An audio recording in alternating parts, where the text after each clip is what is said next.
we've got news. Got news. About my Cleveland Browns. We've got an oblique problem. Obliques are big deals, especially when it's your quarterback. Now, he might be fourth on the depth chart, but he was number one in the preseason game last week, and he did a great job. 138 yards, 2 touchdowns. Shedeur Sanders has an oblique injury. That is not good. I do not like this. I hate this because I want to see more reps for Shedeur Sanders. Shedeur Sanders, a projected breakout this season, has been sidelined unexpectedly. The Browns coaching staff confirmed an oblique injury significant enough to keep him out of all activity. No reps, no drills, no warm-ups. Concerns are rising about how this may affect his momentum and force adjustments to the team's plan. The focus now is his recovery timeline, the impact on his development, and the next steps for the quarterback depth chart. Browns rookie quarterback Shedeur Sanders injured his oblique during practice today, putting his status in doubt for Saturday's preseason game against the Eagles. He's the latest quarterback on Cleveland's roster who has dealt with a health issue, joining fellow rookie Dillon Gabriel and Kenny Pickett. Sanders, who is trying to fight his way up the Browns depth chart, started the preseason opener last week and threw to practice. So how concerning is this for Shedeur as he is trying to, again, make his way up the depth chart, be QB2, potentially QB1 in the future? Dillon Gabriel taking Shedeur Sanders' QB1 spot after Sanders suffers an oblique injury is more than a roster change. It signals the staff is choosing urgency over efficiency. You do not replace a quarterback operating near a 70% completion rate with one coming off a 32% outing unless the decision is driven by desperation or poor evaluation. That is not strategy, it is avoidable loss of production. The impact on accuracy, timing, and drive sustainability is clear, and the difference is apparent to anyone watching. Well, here's what we know. I mean, after practice, Kevin Stefanski, the head coach of the Cleveland Browns, was not available to the media, but I did talk to him on the field as the players were coming off, and he told me that Shedeur Sanders complained of oblique soreness during the warm-ups this morning. Shedeur Sanders' absence isn't just a gap in the lineup, it's a setback for the entire offense. He thrives under pressure and makes throws others won't attempt. When he's healthy, every pass has intent, every drive has rhythm, and opposing defenses know they're in for a long day. Replace him with Dillon Gabriel and the defense senses an opening. Corners press tighter, safeties cheat down, and linebackers blitz more aggressively because they don't expect the same timing, velocity, or accuracy. Yes. I mean, yeah, I'm a fan. I'm not even going to try to hide it. Rich, you guys are fans. Like, you guys talk about the Cleveland Browns quite a bit. Yeah, it's almost annoying to me. It aggravates people. Like, people don't like the fact that Rich talks a lot about They must love I'm here. But it's like, you have a friend, and that friend's child is following in the family's footsteps. You want them to do well. I don't know why people have such an issue. I know Rich is supposed to be impartial, but it's kind of hard when you have that type of tie to it. But yeah, I'm rooting for Shedeur, man. And Dillon Gabriel's 32% completion rate isn't just poor, it's untenable at this level. A number that low needs no context. It means 2 misses for every completion. Weather, opponent, and play calls are secondary when efficiency is that limited. That output does not sustain drives or keep the full playbook viable, yet he is starting while Shedeur Sanders is sidelined. The contrast is clear. Sanders brings accuracy, timing, and command. Gabriel's recent performance reflects inconsistency and missed opportunities. Choosing Gabriel under these circumstances reduces offensive reliability and invites defensive pressure. It is a decision that sacrifices efficiency and field position. So it'll be interesting to see what happens with Dillon Gabriel, but to the Shedeur Sanders point, it is unfortunate because I thought he was gaining some momentum. I know the practice that they had before they left for Philly, Daniel Oyefusi reported that he actually took the most reps of all of the quarterbacks.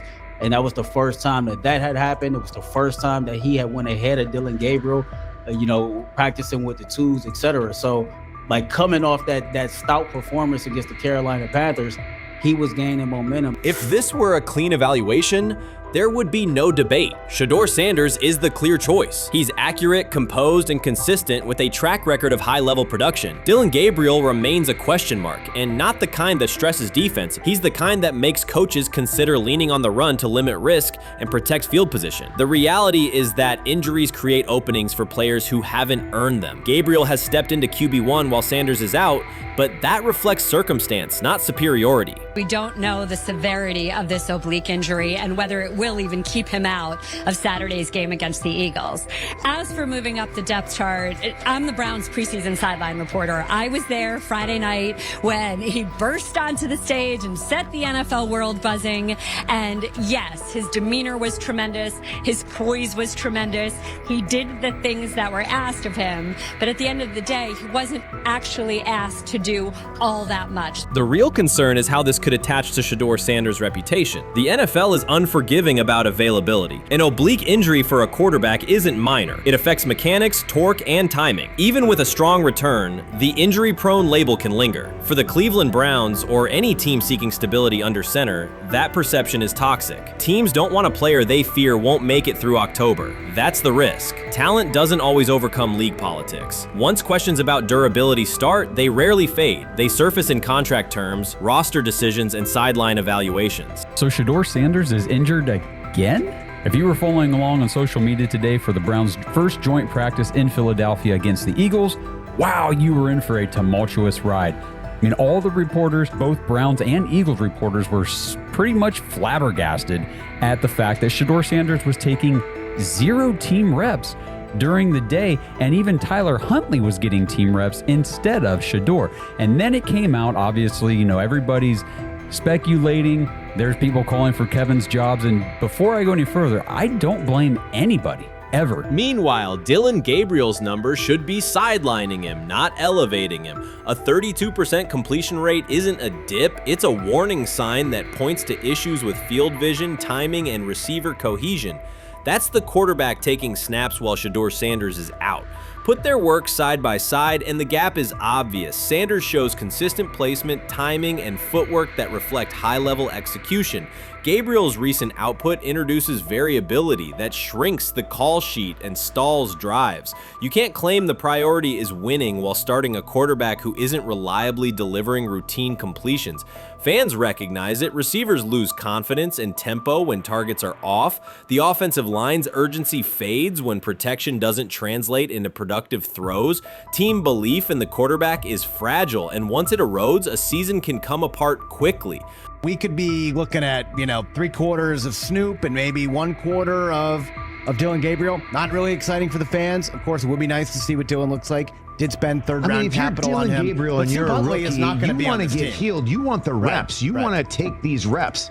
So what do you do to prepare yourself and get ready? Because, man, when rookies get injured, it's like these reps are so valuable. Yeah, sets them back a lot. We do have some video here. Mike Garafolo had some video of Jalen Hurts kind of helping Shedeur used his cart to get off the field here. Shedeur Sanders changes the entire equation. His presence under center keeps defenses honest, keeps teammates engaged, and expands the coaching staff's options. You can call vertical shots, open the playbook, and control the game's tempo. Dillon Gabriel limits that. With him, the playbook narrows, drives stall, and the defense ends up on the field too long trying to compensate. The Cleveland Browns are not in a position to gamble at quarterback. This is a franchise with a difficult history at the position. With Gabriel, the issues are visible from the stands. A 32% completion rate won't jump to 60% with a few extra reps. If anything, it will decline as defenses present looks they would not risk against Shedeur. And that's the core issue. Shedeur Sanders at 80% is still a better quarterback than Dillon Gabriel at his best. That isn't exaggeration, it's the numbers. If Sanders is a 70% passer when healthy, even a drop to 60% keeps him well ahead of where Gabriel is now. Yet the team is rolling with the quarterback who isn't delivering routine completions. Every week Sanders is out, his hold on QB1 loosens. That's the hard truth. The longer Gabriel stays in the role, the more coaches cite continuity and chemistry to cover what's happening on the field. Every throw and every drive has to be a statement, not just to win, but to erase any notion that Gabriel is a legitimate alternative. In the NFL, QB1 isn't handed back because you used to be the best option. You have to take it. Started off with some positive news for Shedeur, and then it kind of just went left real quick. Shedeur got the news early on that if Dillon Gabriel couldn't go, he would get his second straight start in the Saturday preseason game against the Philadelphia Eagles. And then he went on to injure his oblique. For the fans who don't know exactly what part of the body the oblique is at and what that injury is and how it can impact the quarterback, can you explain to them what is an oblique injury?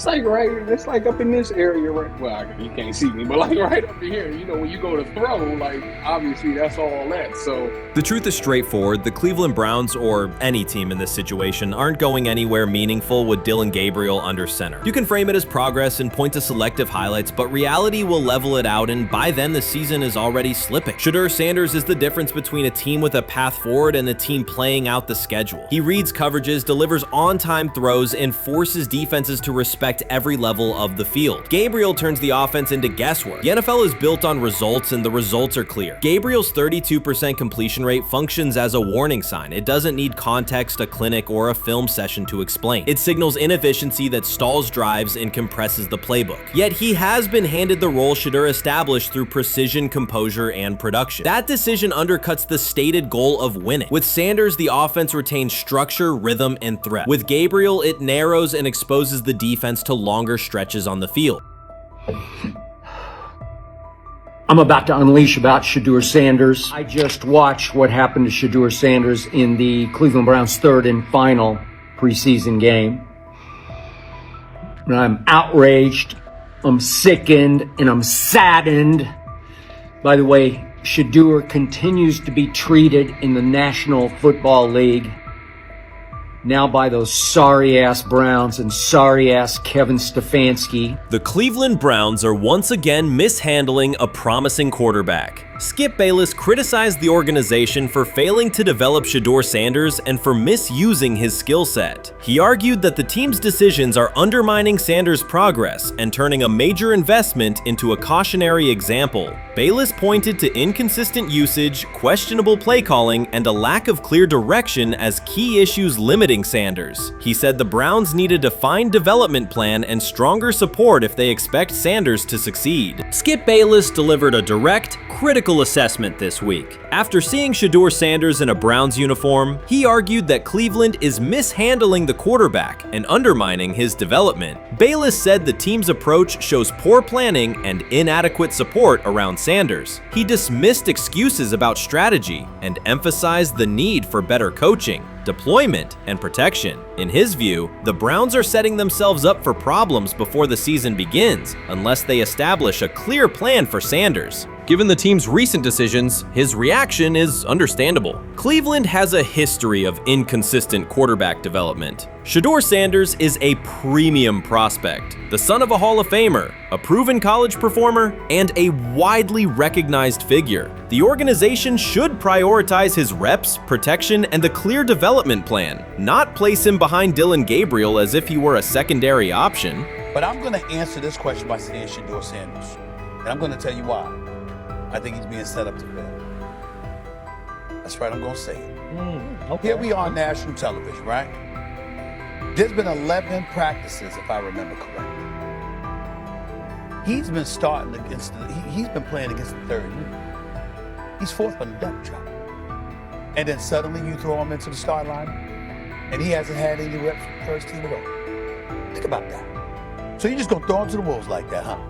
I mean, you know, if he had first team snaps in practice. Yet here we are. Cleveland has one of the most publicized prospects and is handling him like a depth piece. The broader issue is the franchise's long record of quarterback instability and inconsistent development. That history colors every move they make. When the Browns draft a quarterback, fans don't anticipate a long-term answer. They brace for another reset. Shedeur Sanders should be treated as a priority, not as an afterthought behind Dillon Gabriel. Let's give him a chance. Let's give him a chance with the play calling. You know you have an offensive line that isn't playing that well. So what do? Why not just play the short game so he can get the ball out of his hands very fast to run a competent goddamn offense? Outside of that, Shedeur has to be better in understanding that the offensive line that you're working with right now is not adequate. Why not allow the players that are competing for a job, in this instance, Shedeur Sanders, to finish off the 2-minute drill? When Browns fans see another quarterback selected, they brace for another setback. The franchise's recent history, from Johnny Manziel's failed stint to the rocky handling of Baker Mayfield, reflects inconsistent development and short-term decision-making. Against that backdrop, Skip Bayless's reaction to Shedeur Sanders on Cleveland's roster was blunt. He argued the team is already mishandling a premium prospect by treating him as a secondary option instead of a centerpiece for the future. Bayless's position is straightforward. Sanders is not just a name, he brings proven college production, leadership traits, and significant visibility that can strengthen both the offense and the organization's broader profile. Burying him on the depth chart behind Dillon Gabriel signals a lack of a clear development plan and wastes early momentum. Instead, Bayless contends, Cleveland should establish a defined pathway.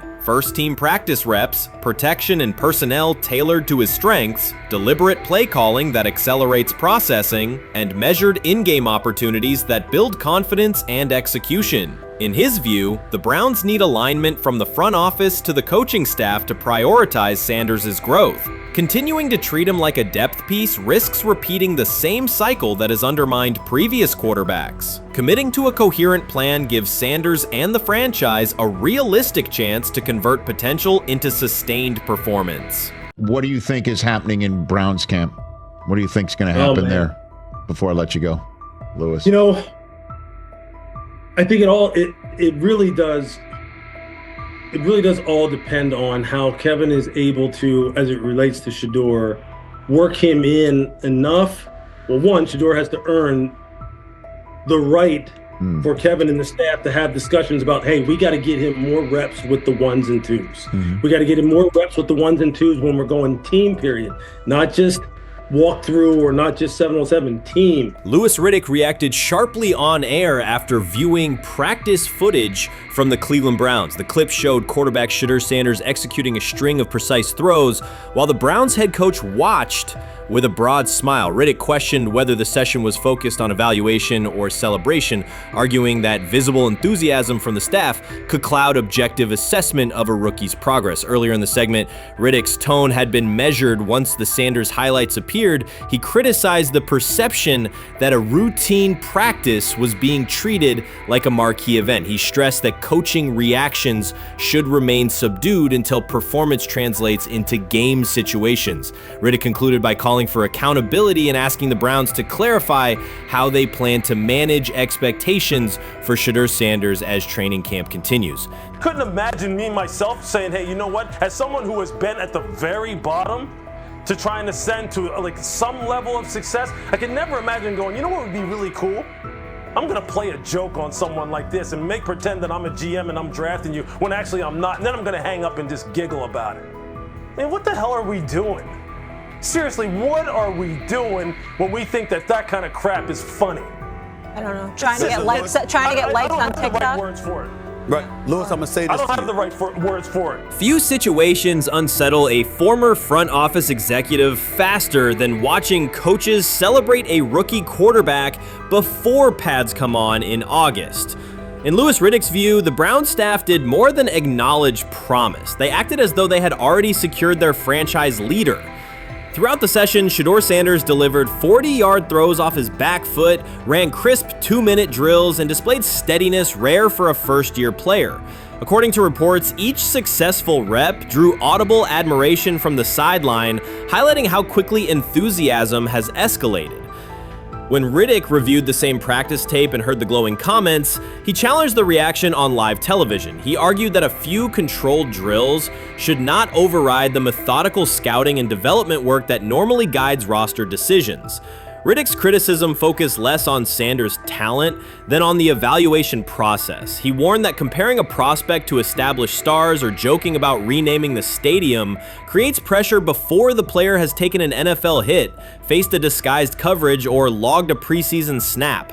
Praising potential is acceptable, he said, but anointing a savior in July risks repeating the organization's history of premature quarterback expectations. Sanders brings confidence shaped by his father's legacy and his own disciplined preparation, yet Riddick insists that progress must be confirmed over time.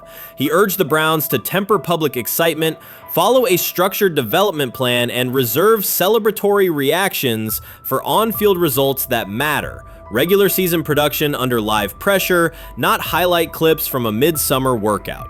He has to earn that. Kevin has to figure out a way to do that so then you can reasonably assess what you have in him compared to Dylan Gabriel, compared to Kenny, compared to Joe Flacco.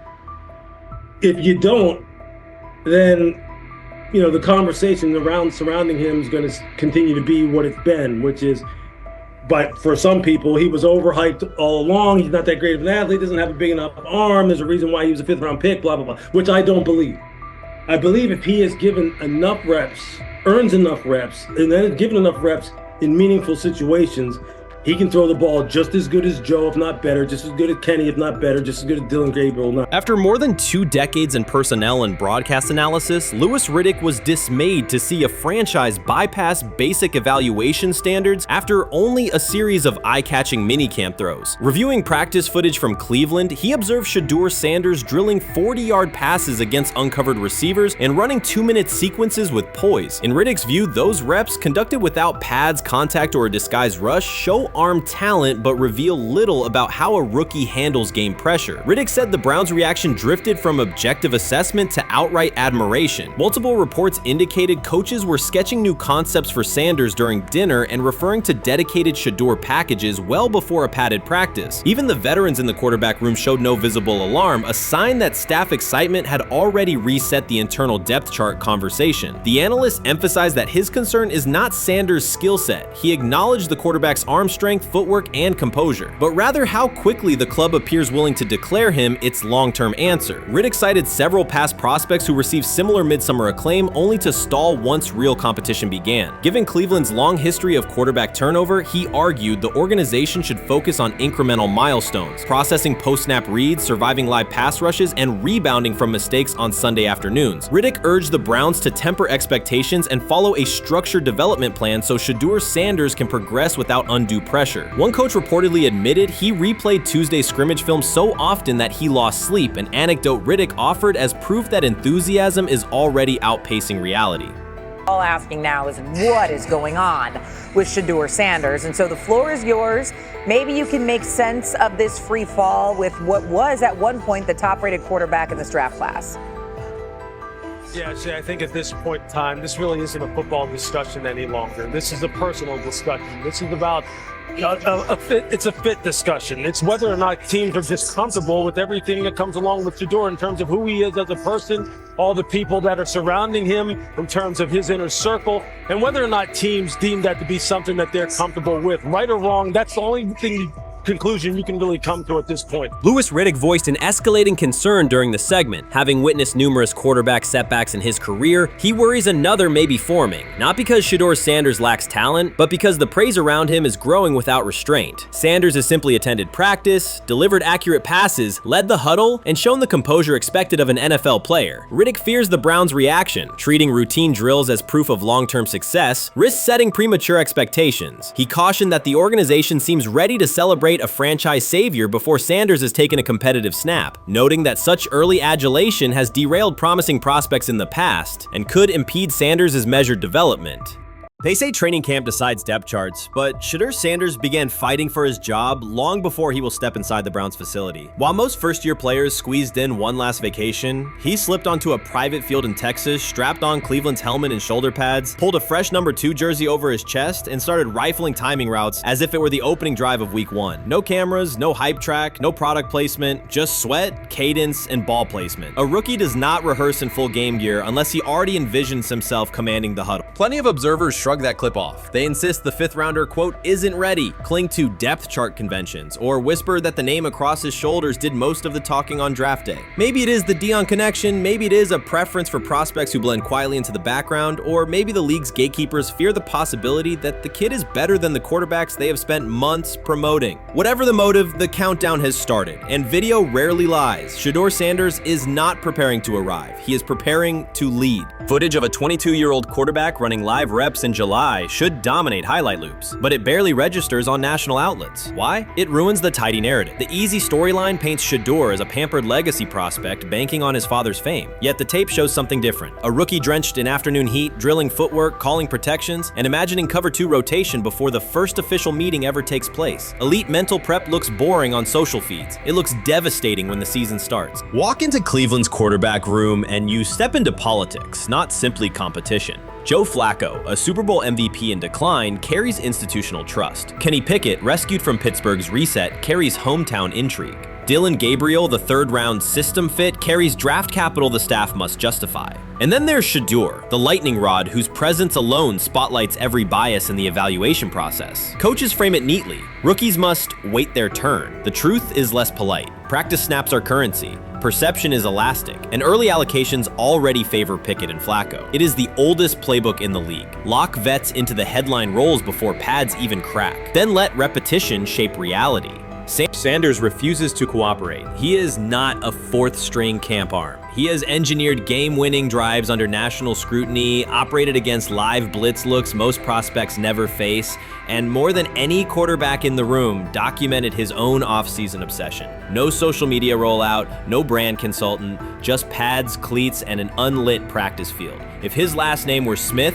pundits would label him the sleeper of camp. Instead, politics trails every throw. Training camp rotations expose organizational intent. Beat writer Fred Greetham already reports that Pickett and Flacco will open with first-team reps when veterans report July 23rd. Gabriel grabs the developmental snaps, leaving Sanders the leftovers. That isn't performance-based, it's narrative-safe. Gabriel doesn't threaten hierarchy, Sanders bends gravity. Watch the details. Does Shedeur steal 11-on-11 snaps with the twos? Does he run red zone installs or 2-minute drills? If he does, coaches are admitting he is forcing his way in. If he doesn't, they are postponing the inevitable. Either way, the private field reps have sharpened his timing and condensed his release. He is not hoping for an opportunity, he is prepared to seize one the instant it appears. Cleveland's joint practices amplify that tension. First come live periods against the Panthers, then sessions with the champion Eagles. Those reps belong to the starters, so Flacco and Pickett will absorb most of Carolina's disguised pressure and Philadelphia's exotic fronts. Sanders' proving ground will be the preseason opener on August 8th. Under the stadium lights, he will get entire series, real reads, pockets collapsing for real. If his command mirrors the footage from Texas, coaches will have to answer why he never saw earlier work.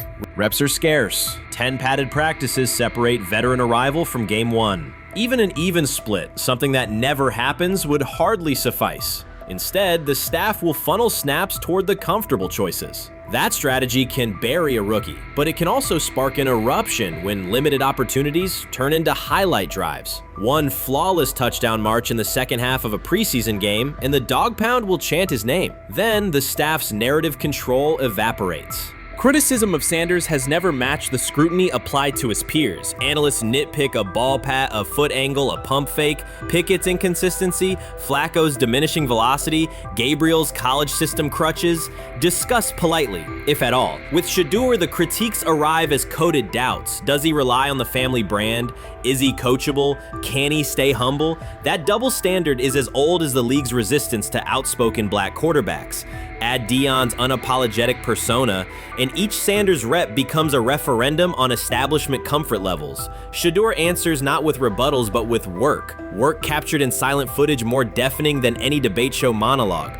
Quarterback drama masks broader roster cracks. The Browns receiver group is crowded yet unproven. The safety room failed to create turnovers a year ago. Interior defensive linemen are still rehabbing, and the offensive line must retool on the fly. Which quarterback can navigate that turbulence? Flacco's pocket mobility is limited. Pickett's confidence remains fragile. Gabriel is months away from processing NFL disguises. Sanders, forged by perpetual doubt, offers poise under chaos and meticulous preparation, a combination this franchise has lacked since, well, almost forever. Forget politics, depth chart etiquette, and recycled sound bites about developmental timelines. The only metric that counts now is who did the work. Sanders pounding through full gear scripts in late June is not vanity, it's vision. While the league sleeps, he refines his drop steps. While media speculate, he rehearses third down checks. He has already decided what he is. The organization must decide if it can recognize it in time. The preseason will provide the answer. Live bullets, real blitzes, stadium noise. When those throws leave his hand under pressure,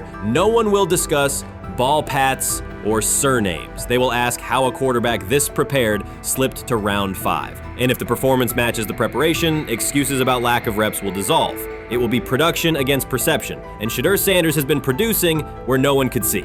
Ready is the wrong word. He has been ready. Shedeur is lighting it up in practice every day. You're not even a half bit curious to see what he could do with the ones. That makes no sense. And then on top of all of that, you got players going on podcasts and talking to people in the media saying this guy is really good. Like, this guy is legit. So even your peers respect you enough. How is it that the coaches can't see that? It always starts with the players, where the players like, hey, you see that? You seen that pass he threw? The Cleveland Browns were taken by surprise when quarterback Shedeur Sanders stepped in for first-team snaps, asserting control of the drill and instantly highlighting deficiencies across the rest of the room. His confident command forced coaches to pause practice clips, reevaluate progressions, and consider immediate adjustments to the depth chart. Within minutes, discussions spread throughout the facility and online forums as fans weighed what Sanders' showing means for the current starters. The organization now faces an urgent, data-driven decision on whether Sanders should move up permanently. Shedeur Sanders arrived at Browns practice, took several first-team reps, and the entire quarterback group immediately felt the pressure. Coaches erased the whiteboard and reviewed their plans. Staff members exchanged concerned comments, and observers began asking whether Sanders was positioned to assume a larger role. Tony, every year we see at least 1 to 2 teams. They were in last place in their division the year before. No one thought they'd be good, and then they were good. It almost seems like no one's even assuming the Browns can be that, but we see it happen every year. And I get the quarterback stuff, but like, correct me if I'm wrong, Tony. The Browns are trying to run the football, play good defense, not turn the ball over in the passing game, and try and take advantage when they can, correct? That's what they're trying to do.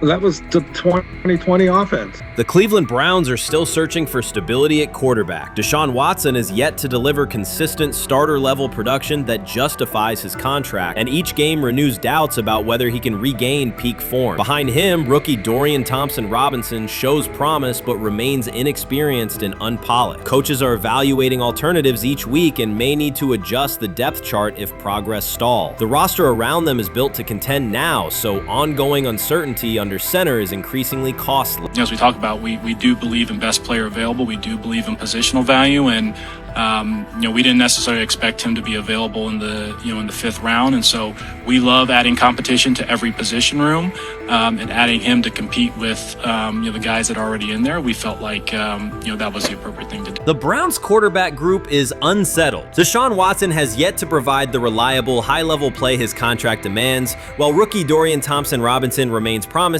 but unpolished. Depth behind them consists mostly of veterans whose experience lies more in holding clipboards than leading offenses. The coaching staff needs an immediate answer, not a 3-year development project. Shedeur Sanders enters as that potential solution. At Colorado, he passed for more than 3,200 yards despite working behind one of college football's poorest offensive lines, consistently demonstrating poise, quick processing, and accurate ball placement under heavy pressure. Film shows steady reads and disciplined footwork, traits that offset concerns that his profile is built on family name or media attention. Cleveland viewed the signing as a low-risk, high-reward move. Early in camp, Sanders received a handful of first-team snaps intended merely as an evaluation. Those plays quickly changed practice tempo. The ball came out on time, receivers hit their landmarks, and the defense struggled to adjust. Coaches immediately expanded the review using phrases such as evaluate every option, an indication that the depth chart was no longer fixed. Watson sensed the scrutiny. Thompson-Robinson increased his urgency. Within minutes, competition in the quarterback room intensified. Sanders repeated that performance in subsequent sessions. His footwork remained clean, progression sharp, and throws firm and precise. Each strong rep forced staff to reassess the plan to keep him buried on the developmental track. The broader context magnifies the pressure. Cleveland's roster is built to contend now. Fans are weary of quarterback turnover, and the front office cannot afford another costly misstep under center. Around the league, rookie passers rarely wait multiple seasons anymore. Joe Burrow, Justin Herbert, CJ Stroud, and even late pick Brock Purdy established that precedent. If Watson opens the regular season and struggles, public calls for Sanders will grow, especially if the rookie flashes in preseason. Alternatively, another team could attempt to acquire him if Cleveland hesitates to elevate his role. Each scenario underscores the same reality. Sanders' emergence has turned a routine camp evaluation into a critical decision point for the franchise.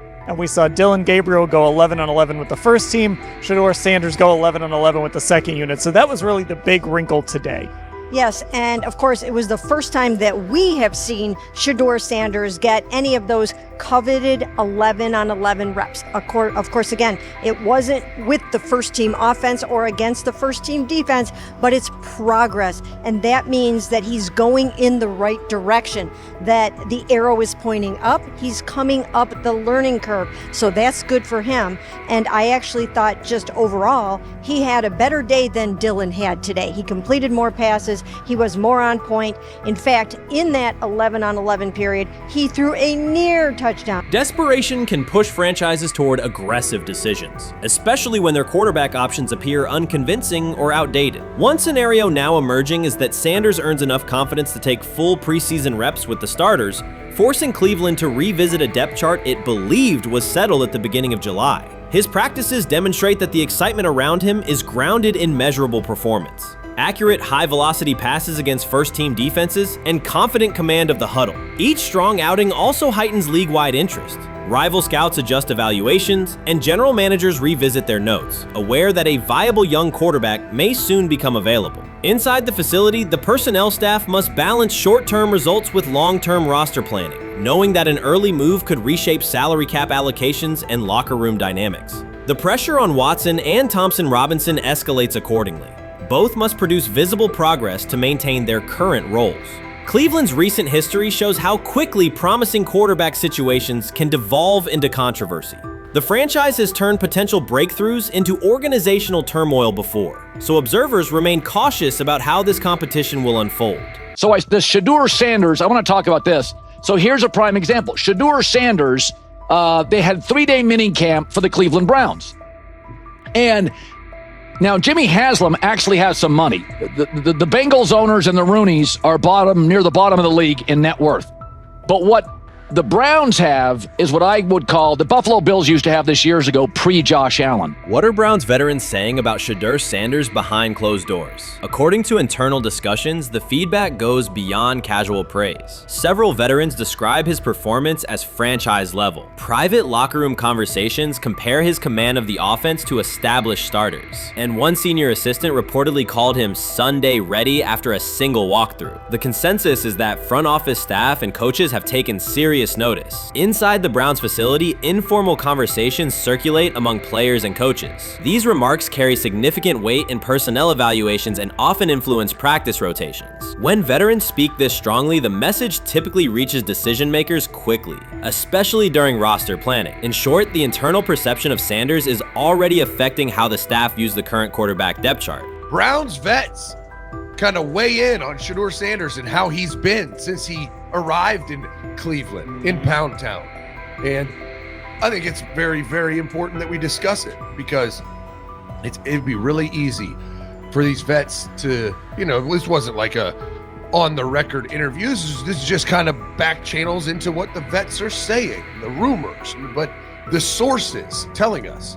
And we have a couple quotes, but Shedeur Sanders, Cleveland Browns, it seems like it's going well. And it's almost like you don't want to talk about it. At the center of the growing internal buzz is Shedeur Sanders, the rookie who entered Berea with late-round expectations but is being discussed privately as a potential long-term starter. This is not a routine camp tale about an extra arm taking practice snaps. Sanders has seasoned teammates, players with playoff mileage, quietly reassessing his ceiling. Observers who overlook these conversations risk missing one of Cleveland's most deliberate personnel moves in years. Sanders is not on the roster because of his surname. The Browns reviewed their quarterback depth, weighed costs, and chose a controlled, development-oriented option they believe can stabilize the position. His presence is already changing practice dynamics. Veterans notice his pocket awareness, adjust routes to his timing, and acknowledge that he processes coverage at an advanced level for a first-year player. Leadership patterns in the huddle feel different. Sanders delivers with precision and composure that challenge defenders to reevaluate their calls. The strategic upside is clear. A 4-year rookie contract offers cap flexibility while other franchises cycle through expensive stopgaps. Coaches and front office staff view Sanders as a calculated investment, not a publicity experiment. Outside chatter still focuses on Joe Flacco's age or Kenny Pickett's development. Inside the facility, however, veterans pause film sessions to dissect Sanders' ball placement and progression speed. Position coaches highlight clips where he works through reads decisively and delivers on time, traits rarely attributed to rookies. Sanders' confidence is measured rather than theatrical. He moves as though the NFL tempo is is familiar, and that calm spreads across the roster. Experienced defenders are rechecking the depth chart and asking if the quarterback competition is tighter than publicly acknowledged. Great kid, and whether it's a following that he's earned, I mean, that's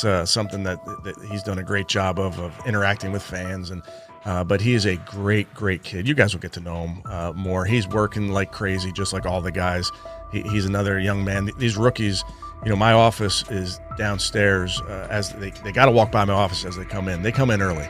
And Shedeur, just like all those guys, he's in there early. He's getting his work done. He has not yet secured the starting job. Evaluations so far come only from brief practice periods, no comeback drives, no national headlines, just steady execution in shorts and helmets. In a league that celebrates splashy debuts, Shedeur Sanders is earning trust rep by rep. Veterans typically withhold judgment until late in camp, yet several are already studying his footwork and timing, which suggests genuine respect. Inside the building, coaches sense that the Browns may have finally found a stabilizing presence at quarterback. Cleveland's recent history underscores why this matters. The team has started 9 quarterbacks over the past 2 seasons, an indicator of instability rather than depth. Sanders arrives with composure, arm strength, and a well-known surname, so any sign of readiness is magnified. Financial context also plays a role. The Browns are allocating a significant portion of the salary cap to Deshaun Watson, whose performance has not matched that investment. To manage costs, the front office signed 4 additional quarterbacks on low-impact contracts. Together, they account for far less than Watson's annual cap figure. If Sanders continues on his current trajectory, that structure could give Cleveland both competitive clarity and much-needed financial flexibility. He's the only person who's come out and say, hey, man, this dude look kind of good, man.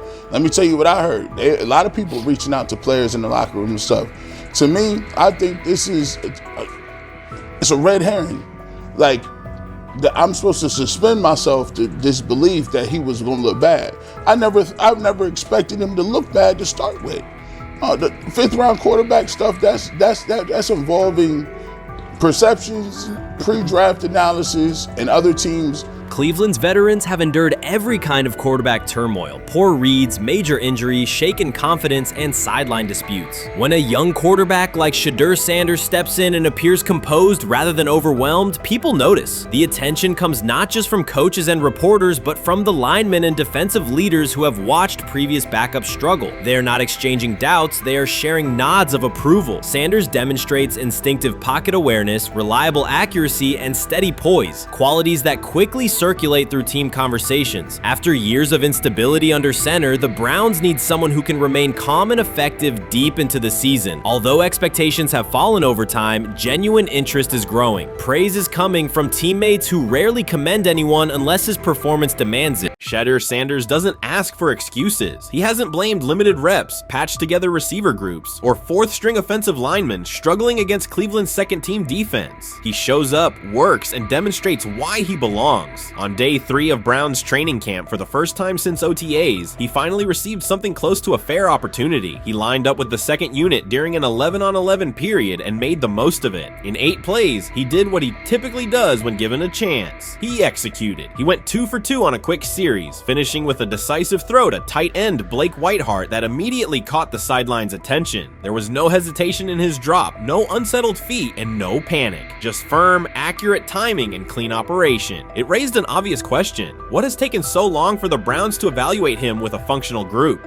The story isn't only about one throw, it's about the delay before it. Sanders has been the guy for most of his football life, commanding high school programs, starring in the Southwestern Athletic Conference at Jackson State, then operating under national attention at Colorado. For the first time, he's been told to wait. He has treated that reality as part of the job rather than a setback. He has prepared like a professional since the moment he arrived, and on the 3rd day of camp in heavy heat, he let the football represent his case. While coverage focused on the veteran presence of Kenny Pickett and Joe Flacco, Sanders made an impression with minimal volume. The difference with the second team was immediate. Protection held up, routes were on schedule, and progressions unfolded as designed. Within that structure, he looked like the quarterback who led efficient offenses at Jackson State and Colorado. Calm in the pocket, decisive in his reads, and accurate to tight windows. This was not simply a good practice period, it was a clear statement. He was not just operating the script, he was directing it. The timing was sharp, the reads were clean, and the seam throw to Whiteheart was a high-level anticipation throw, professional and in placement and pace. The narrative around Sanders should reflect that when he is placed in a workable situation, his strengths are visible. Early work with 4th unit personnel included protection issues and unreliable spacing. With the 2nd unit, those variables stabilized and his work looked consistent with his resume. The performance supported a straightforward conclusion. The evaluation should move forward with higher quality reps. Sanders has been explicit about his approach. He does not request special treatment. He intends to be prepared so that when an opportunity appears, he can step in without a drop-off. He has said he wants to be ready for anything and not offer explanations after the fact. That mindset fits what teammates and coaches have observed. A quarterback focused on the assignment, not the conversation around it.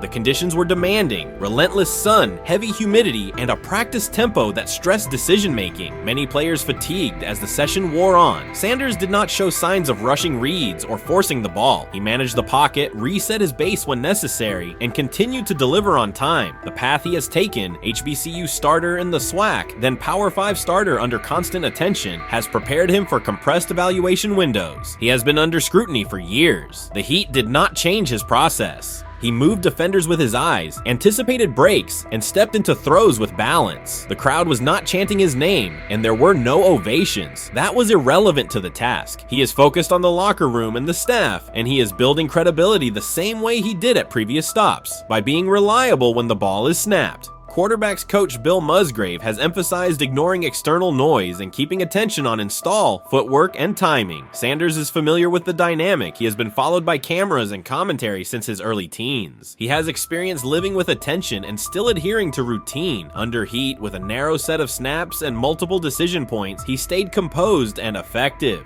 2 speeding citations, 91 miles per hour in Brunswick and 101 miles per hour in Strongsville, became national items. General Manager Andrew Berry characterized the decisions as not smart and stressed that it's not only about driving fast, but about the safety of others. Sanders accepted responsibility, stated that he learned from the incidents, and said he would follow the rules. The attention to those citations did not alter his daily schedule or his practice preparation. He arrived early, stayed engaged, and kept the discussion centered on work. Away from the field, he spent time at Rainbow Terrace in Cleveland after a significant apartment fire, distributing supplies and checking on families affected by the incident. There was no formal media rollout around the visit. It was an instance of direct engagement with the community without publicity attached to it. That reflects the same approach he shows inside the building. Do the work first. Sanders treats each rep as if it might be his last for the day and his only chance to show a specific element on tape. He prepares for protections, cadence variations, route adjustments, and timing with a level of detail that compresses the learning curve. When he is not under center, he studies coverages from the sideline, charts plays, and reviews video before and after practice. He writes down the next day's calls so he can anticipate checks. He has referenced using virtual simulation tools to replicate snaps he does not receive physically. That is not a passive stance. It is an active attempt to reduce the distance between classroom and field. He is building relationships across the roster, not just with projected starters. He communicates with defensive backs to understand what they see and how they react to certain stems. He spends time with offensive linemen to align on cadence and protection calls. He connects with newer players away from the facility so that communication improves in practice. That is practical leadership, consistent, low visibility work that becomes obvious when the ball is snapped and the operation is smooth.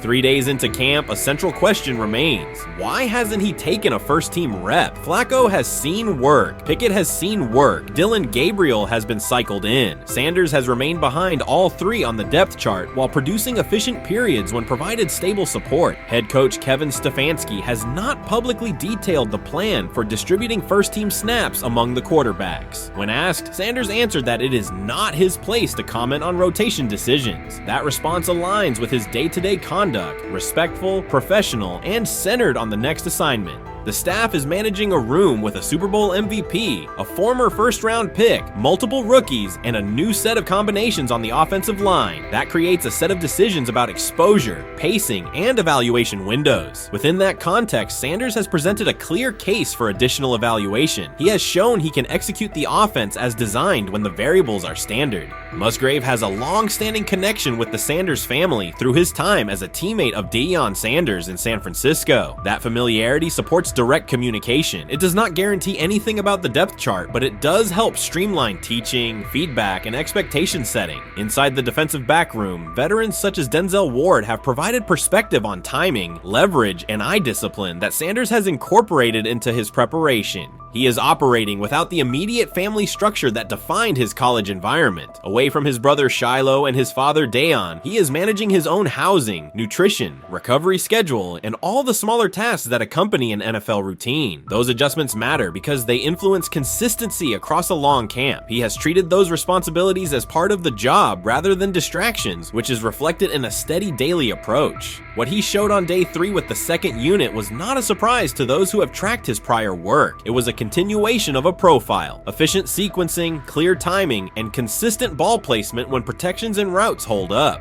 The 8-play period was short, but it was enough to reinforce the point. He doesn't need a large sample to demonstrate baseline operation. He needs a fair sample to test ceiling and adaptability. There is also the matter of perception. Public attention concentrated on the speeding tickets and the general manager's response. Less attention fell on the preparation, the efficient period with the second team, or the community engagement at Rainbow Terrace. That imbalance is common in training camp narratives. Sanders has handled it by keeping his answers simple and his focus on football. He has not tried to redirect the conversation. He has done his work and waited for additional reps. The objective next step is straightforward: expand the evaluation with higher unit personnel and standard opponents. That does not require a complete reshuffling of the depth chart. It requires allocating a defined sequence of first-team snaps so that timing with starting receivers and protections with starting linemen can be measured on tape. The staff can then compare operation speed, accuracy under pressure, red zone decision-making, and 2-minute mechanics against the other quarterbacks. That is the most direct way to clarify the competition. None of this dismisses the experience or track records of the veterans in the room. It emphasizes that the purpose of camp is to test assumptions with current performance. Sanders has provided enough evidence with the second unit to justify a broader look. He has shown that the pace of his feet matches the pace of his eyes, that he can hold safeties with his shoulders, and that he can drive intermediate throws without float. He has also shown discipline to take the clean completion rather than force the vertical shot when leverage dictates otherwise. Every day, he has addressed the controllable items: meetings, note-taking, install recall, cadence management, and post-practice review. He has not asked for public guarantees. He has asked for an opportunity to compete on comparable terms. The 8-play sequence with the second unit was a small but clear example of what he can do when those terms exist. The staff's communications have been measured. Stefanski has not laid out a schedule for first-team rotations publicly. Barry addressed the speeding incidents directly and emphasized standards for decision-making off the field. Sanders accepted the criticism, adjusted his behavior, and moved forward. Those are the relevant facts. What remains is a football evaluation that can only be completed by giving him snaps with the top group and measuring the results. If that evaluation occurs and he performs at the level he showed with the second unit, the conversation will shift from potential to placement. If it does not occur, the question will persist through camp. Why not test the full picture? Sanders has built a case based on preparation, poise, and execution. He has demonstrated leadership by building relationships across the roster. He has shown maturity in handling external issues directly and moving on. He has given the staff reasons on the field and in the building to continue the process.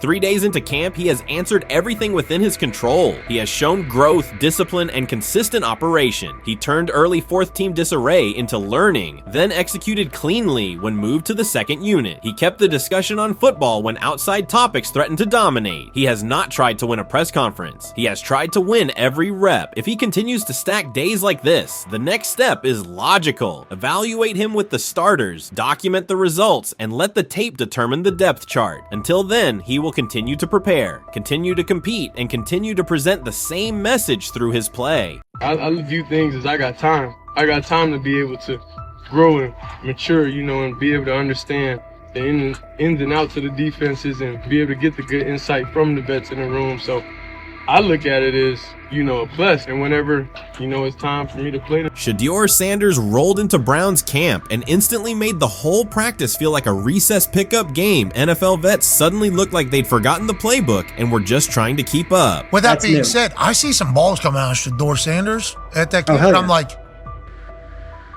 kind of looks like a guy. Yeah, I'm ready. He can sling it. Ready to I see him, some of the veterans, how they talk to him, mic'd up, see what he's doing in the community. Talking about Njoku there? joking like that. But you once you see, different little interactions and things like that, I know he has the talent. We'll see. It'll be a competition that usually brings the best out of guys, especially young guys. So I'm interested to see how that quarterback situation. Right after Shedeur Sanders tightened his cleats and the Browns settled in for what they figured was a routine camp day, the whole vibe tilted sideways. No blazing comet, no UFO touching down at midfield, just a swagger-charged quarterback striding in like he'd crashed the wrong league and thought, yeah, I'll stick around and run this show. The Browns had no clue what storm was rolling in. You'd expect an NFL team to do a quick scout, maybe pull up a highlight reel or two, but nope. They greeted Shedeur with a shrug, only to watch him seize the field on snap one and run the whole operation like a seasoned pro. First and foremost, he's been the best quarterback in camp. Now look, Joe Flacco ain't had many opportunities. It was a whole day I saw he didn't throw the ball at all. Here's my theory on the situation. They already know who's starting in the number 2 is. They already know. Joe Flacco and Shedeur Sanders is already locked up. You're missing the boat, people. You're missing the boat. Your boy, Kenny Pickett and Dylan Gabriel, oh, they're fighting. Shedeur didn't merely clock in, he hijacked the session. One moment he's loosening his arm, the next he's roasting veteran QBs like faded names on busted draft boards. Defensive coordinators everywhere had the same gut punch reaction. Uh-oh. His pocket poise? Straight disrespectful. His timing? Psychic. And every pass left his hand like it was laser guided to its mark. While Shedeur Sanders was slicing up routes, the Browns' secondary looked less like an NFL backfield and more like a gaggle of dads sprinting through a Saturday fun run. Big on enthusiasm, short on closing speed. Coaches fought the urge to slam the emergency horn. Players traded wide-eyed, "Are we serious?" stares, and someone even double-checked that a hidden camera crew wasn't about to pop out of the tunnel. But nope, this was pure Shedeur. Half cold-blooded surgeon, half highlight factory. He wasn't dropping a casual "I'm here," he was crafting a masterclass. From the first rep, the tempo changed. Shedeur Sanders accepted the snap with steady footwork, diagnosed the Browns' single high shell, and delivered a tight window seam route that forced the free safety to recover late. Throughout the period, he manipulated leverage with quick shoulder fakes, moved through full field progressions, and released on time from a balanced base, consistently putting the ball on his receiver's upfield shoulder. Cleveland's coverage struggled on multiple fronts. Safeties hesitated between deep half responsibilities and underneath support, creating voids at 15 to 20 yards. Cornerbacks and off-man were caught in trail position when Sanders used rhythm throws on 3-step drops, while those who tried press technique had their inside hand neutralized by his receivers' outside releases. Linebackers widened to match shallow crossers, leaving the middle hook unguarded for pivot routes and option digs. One corner attempted a line of scrimmage jam. Sanders immediately adjusted the route to a back shoulder fade, releasing the ball before the break and rendering the press ineffective. Over the session, he showcased pocket discipline, reclimbing to maintain throwing lanes rather than drifting, and finished with a series of anticipatory throws against cover 2 cloud, fitting vertical outs between the flat and deep half defenders. Sanders' combination of rapid post-snap processing, precise ball placement, and pocket efficiency exposed coverage mismatches at every level and highlighted communication gaps in the Browns secondary. By mid-session, the Browns defensive staff clearly recognized their calls were outmatched. Every adjustment, a roll to cover 6, a simulated pressure, a late rotate to 2 high, was neutralized once Shedeur Sanders confirmed the post-snap picture. Routes that had taken weeks to script were beaten by timing and location. Comeback set at 12 yards broke open before the corner's transition. Slot seam-outs dotted the void between the flat and deep half defender, and boundary receivers beat press with quick hand techniques, receiving the ball before the trail man could recover. Sanders' command was methodical. He used cadence to freeze plug blitzes, re-ID'd the mic when linebackers sugared the A-gaps, and maintained a firm base so he could reset and fire without resetting his feet. His receivers benefited from that rhythm. Top of the stem, eyes back, ball delivered on their upfield shoulder, allowing immediate transition to YAC. The Browns front tried a late stunt to compress the pocket. Sanders climbed 2 steps, re-spotted the shallow crosser, and delivered in stride, turning a potential sack into a 20-yard gain. What stood out most was how little ramp-up Sanders needed. From his first series, he processed full-field concepts at tempo, cycling through progression reads without hitching. The poise under interior pressure, consistency in ball placement, and ability to manipulate zone defenders left the Browns' coordinated disguise packages ineffective and forced them into static coverage by the end of the period. In short, Sanders' efficient mechanics, rapid processing, and anticipatory accuracy rendered Cleveland's defensive game plan ineffective at every level, from pre-snap disguise to post-snap spacing. Imagine there's many people that think Dylan Gabriel's a better quarterback than Shedeur Sanders. I don't care where they were drafted. If the Browns are the one team that thinks that, then I'm going to suspect it's not true. They don't know what listen, they're doing. I've been on every quarterback evaluation for 30 years. Right. I never root against anybody. Yeah. But I'd be surprised if Dylan Gabriel's ever a legitimate starting quarterback for the Cleveland Browns. I'd be surprised. I just don't think. Well, then it is a wasted pick because you took him in the top 100.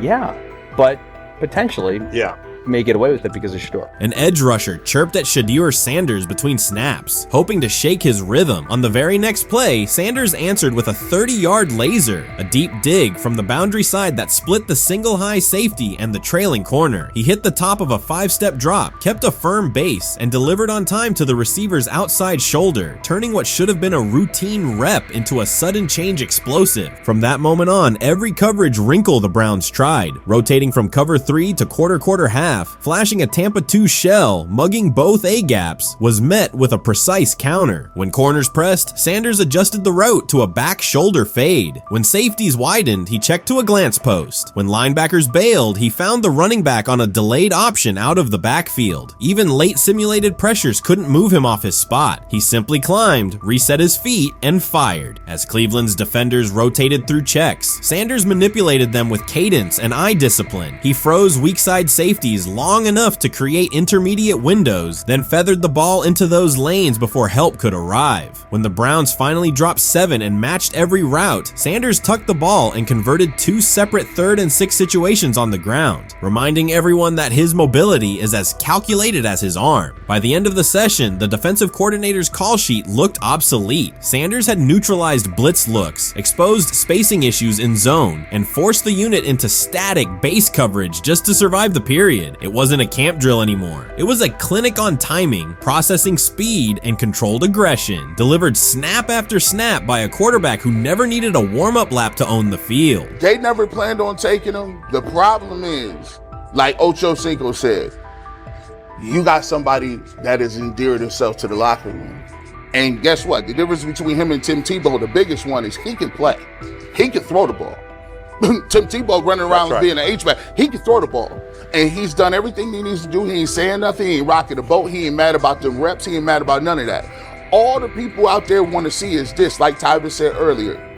We want to see what he can do with Jerry Jeudy. That's it. I want to see what he can do with David Njoku. I want to see him with Junkins. I want to see him with the first running backs. If you are cooking, if you are beating down the doors with the 3s and 4s, guess what?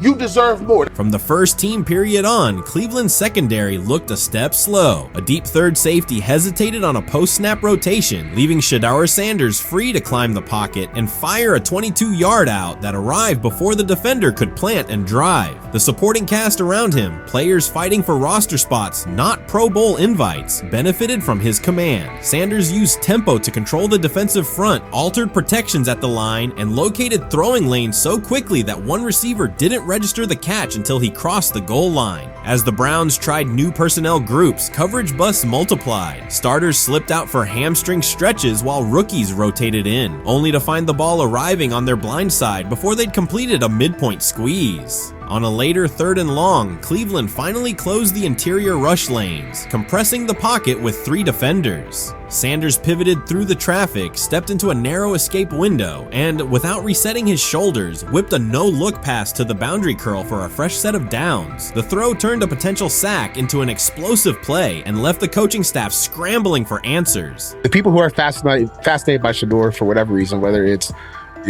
his play, I guess, last year was kind of fun. If you're just like a guy who grew up like loving Deion Sanders and passed that love on down to your kids, I can see why you're like that.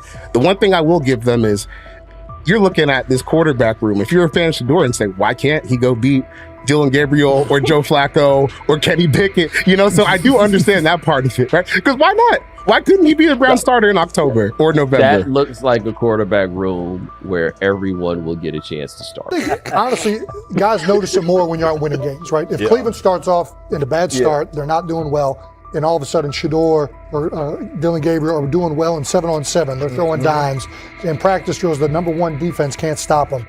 People take notice of that, and the more that the players see it, they're gonna. Then the comments start happening over the lunch table. They start happening throughout the building, and that's when the pressure really will get severe. The Cleveland Browns were focused on resolving their quarterback situation until Jason Kelce made pointed comments that triggered a strong reaction from ownership. The response inside the organization was immediate and intense. What exactly did Kelce say that has the dog pound on edge and the front office under pressure? We've seen that miserable game by the Cleveland Browns. So they throw Joe Flacco in there, and I like Joe Flacco. He did good, but they gave him the resource of all the first-team guys. Then they throw Dillon Gabriel in there with first teams and second teams. So Dillon always is getting protected. The same thing again, they gave this scrub max protection on every play. Yeah, he completed some passes, but let's talk about his mistakes. He's still inconsistent with his throws, but he at least had max protection. The Cleveland Browns continue to be defined by inconsistency and avoidable setbacks. Even as fans hoped the organization had turned a corner, Jason Kelce, fresh off retirement, offered a direct critique that reignited doubts about the team's direction. His remarks implied the franchise's structure and decision-making remain unstable and recent progress may not hold. The takeaway for leadership is straightforward. Identify core issues, align on a coherent plan, and execute with discipline. For supporters, it's another sign that the problems run deeper than a single season. They throw Shedeur Sanders in there with the lowest cab drivers you couldn't even get on 5th Street. And I'm pissed off, bro, because the play calling was abysmal. Look, even if you don't like Shedeur didn't even get a chance to be trash. Even if you think Shedeur is garbage, he didn't even get a chance to be garbage. That's how awful the offensive line was. Kevin Stefanski still doesn't want to give Shedeur second strings and first strings reps. Why is that? Browns ownership's response shifted from measured to urgent. The pattern is familiar in Cleveland. The team once treated Johnny Manziel as a franchise solution, retained Hugh Jackson for a second year despite results, and invested heavily in Deshaun Watson through a costly trade and contract. These decisions reflect aggressive but poorly aligned planning. The outcome has been continued instability instead of sustained progress. That this was the guy that they wanted to start. He's seasoned, he's experienced, he still has a big-time arm, even at his age, and they open with the Cincinnati Bengals. They wanted that experienced guy. He was always going to be the guy. They were not going to start Dillon Gabriel or Shedeur Sanders in week 1. Kenny Pickett had a hamstring injury. It makes it easy to go with Joe Flacco. And the question isn't and wasn't going to be who's the starter in Cleveland. The question is, who's going to be the backup in Cleveland? Who's going to be the number 2 quarterback when they open the season against these Bengals? Fans still show up season after season, expecting improvement and bracing for setbacks. The usual pattern has been early optimism followed by a gradual collapse. But last season was different. For a sustained stretch, the Browns looked organized and competitive, resembling a functioning team. Couple days, 3 days until roster cutdowns, how do you feel about that? Do you feel like you belong here on this team? Obviously, I think overall as a player, I feel like I put in the work. I feel like everything I do, I try to do it to my best, and that's all I ask for. So I feel like everybody feels like, they should be on the team, and if you ask anybody on the team, would they feel like they belong, in their own eyes. So I feel like I do, but I'm my own player, I think about myself in a high regard. The front office entered the offseason confident. Kevin Stefanski was being praised, and the Dog Pound believed the team had made real progress. Then Jason Kelce delivered a pointed assessment that cut through the optimism. Fresh into retirement, the former Eagles All-Pro and Super Bowl champion said Cleveland still looks like a team patching over issues rather than building a durable contender. Kelce's view was direct. The Browns' structure is fragile, and the roster is too dependent on perfect health at quarterback. He argued the team is one injury away from losing continuity and sliding backward. Because Kelce has operated inside a stable, championship-level organization, his comments carried weight with players, media, and fans. The reaction was immediate. People took his critique seriously, not as outside noise, but as an informed evaluation of how a successful team should be built. Ownership also felt the impact. Jimmy Haslam's response shifted to urgency, a sign that leadership recognizes the stakes. The criticism arrives in the context of prior high-risk decisions, especially the fully guaranteed $230 million commitment tied to Deshaun Watson. Watson has missed time and shown inconsistency when available, and the contract has constrained flexibility. Kelce's remarks highlight why depth, alignment between the front office and coaching staff, and a clear contingency plan at quarterback are non-negotiable. The takeaway is straightforward. Cleveland must convert last season's progress into a stable framework, protect the quarterback, deepen critical positions, and establish a plan that survives injuries and short-term setbacks. Without that, the games that fueled optimism will remain temporary. If you're a betting man, who do you think starts for the Browns at quarterback? Okay, this is the situation. Kenny Pickett, they actually traded for him. Joe Flacco, no one's bringing Joe Flacco in the building thinking Joe Flacco's going to be the starter. If Joe Flacco is your starter, you got a problem. You have a huge problem. And if they were saying Shedeur was the starter as the 5th rounder, you got a real problem too, because he passed over all these guys in these reps in the offseason in shorts, in bikini shorts, Speedos and stuff. Like, no. That kind of stuff. So I'm not that surprised. When you put down a 3rd round pick on a quarterback, you do believe he has a certain skill set. Jason Kelce stated the obvious. Cleveland committed to a quarterback who hasn't played at an elite level in years, and Joe Flacco's playoff run didn't change the long-term outlook. Ownership appeared more upset that the criticism was public than by the substance of the critique. Many fans agreed. They've seen this pattern before. Rosters age, injuries are inevitable, and when a single contract dominates the cap, one setback at quarterback can undermine the entire season. Kelce's broader point was about structure. The Browns prioritized the high-cost, uncertain starter over depth and contingency. The late-season surge masked issues that remain: limited cap flexibility, thin depth at key positions, and an offense that lacks a credible plan B. Fans recognize how quickly a strong defense can decline with injuries, and how an offense without redundancy stalls. The AFC North raises the stakes. Baltimore with Lamar Jackson sustains a top standard. Cincinnati with Joe Burrow returns to contention when healthy. Pittsburgh rarely slips below .500 under Mike Tomlin and wins with defense and consistency. In that environment, Cleveland can't rely on perfect health or peak form from one player. The path forward is clear. Diversify cap allocation, reinforce the offensive line and receiver depth, carry a legitimate backup plan at quarterback, and install a scheme that functions regardless of who is under center. Given what we saw yesterday with Shedeur Sanders, somebody on the Cleveland Browns is 100% getting fired, probably by the end of this year.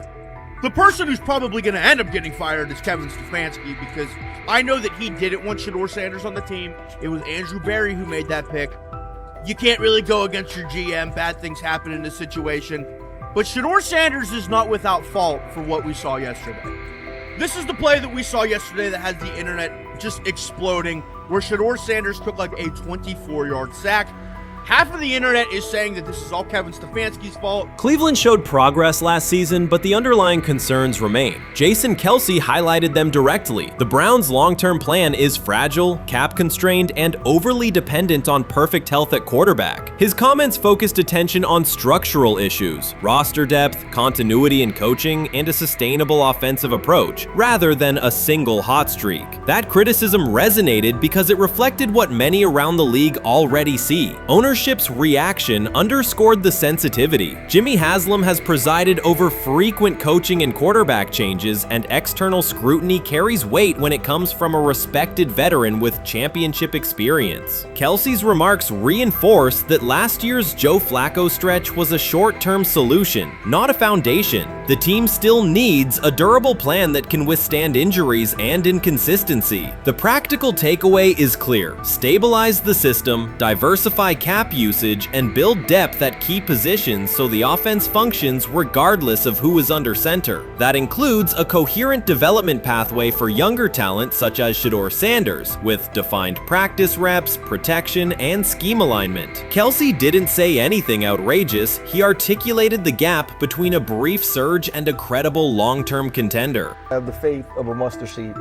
right? Because this is the greatest resurrection since Jesus the Christ, right? Like at some point, Joe Flacco was thinking about getting into TV, right? Joe Flacco didn't have a job, and then now you not only come back and start for the Cleveland Browns late in the 2023 season, but they came back around to you, and you're now the day one starter for a franchise that just 2 years ago was in the playoffs. The Browns quarterback situation remains unsettled. Deshaun Watson was expected to be the long-term answer, but injuries and inconsistent play have prevented him from reaching an elite level. When the team turned to Joe Flacco after Watson's season deteriorated, Flacco immediately lifted the offense and produced results that highlighted the gap between expectations and reality. That a 39-year-old late addition could outperform a $230 million starter was not just a short-term surprise, it raised fundamental questions about roster construction and evaluation. Quarterback depth has been fragile, and the late-season surge masked broader structural problems. Jason Kelsey's remarks made that clear. Cleveland is vulnerable if the starter is unavailable, cap flexibility is limited, and the offensive plan lacks a stable contingency. His critique drew attention to leadership and planning as much as on-field performance. Jimmy Haslam's strong reaction reflects the pressure on ownership. The organization has promoted a message of stability and progress, but Kelsey's assessment suggested those gains are not yet durable. The path forward requires a realistic approach to the cap, a credible backup plan at quarterback, and a system that holds up regardless of personnel.